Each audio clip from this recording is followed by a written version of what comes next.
Bola de Drac, Xinxan, els Teletubbies, Babalà són part de la programació infantil emesa durant els 24 anys de Televisió Valenciana.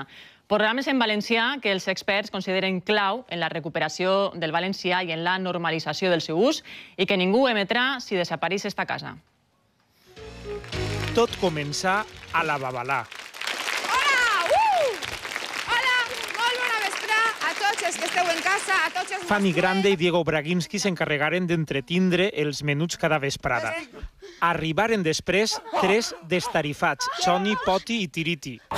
Ei, babalots, la setmana que ve! El temps passà i un gos començà a parlar valencià. I en valencià els xiquets han après receptes de cuina. Promet ser fidel a esta recepta. Promet ser fidel a esta recepta. Han après a abraçar-se. Una abraçada! I encara que Heidi, visca als Alps suïssos, parlava la llengua d'Ausiàs Marc. Escolta, Clara, ara hem d'escriure-li a la teua iaia per contar-li que ja pots moure les cames. També el descarat de Xinxan parlava com els xiquets de Moixent o del Cabanyal. Però si no és un cavall, és una girafa. Si vols descobrir la bola de drac... I per damunt de tot hem ajudat Son Goku a buscar les boles del drac. Intentemos sense cap por, unir-se a Goku, no hi ha perill.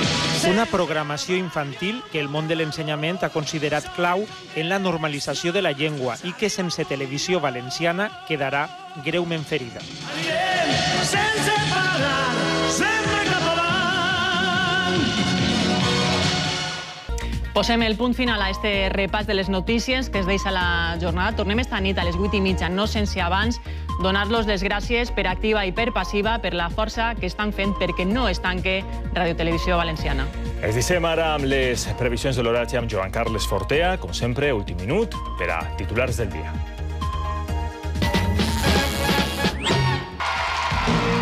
En 24 anys d'història de Radiotelevisió Valenciana, els xiquets amb la nostra programació infantil han après com fer les coses a la Babalà o com donar una abraçada a la manera dels Teletubbies, Bola de Drac, Heidi, el descarat Xinxan, una programació infantil que ha sigut definitiva per a la normalització de la nostra llengua.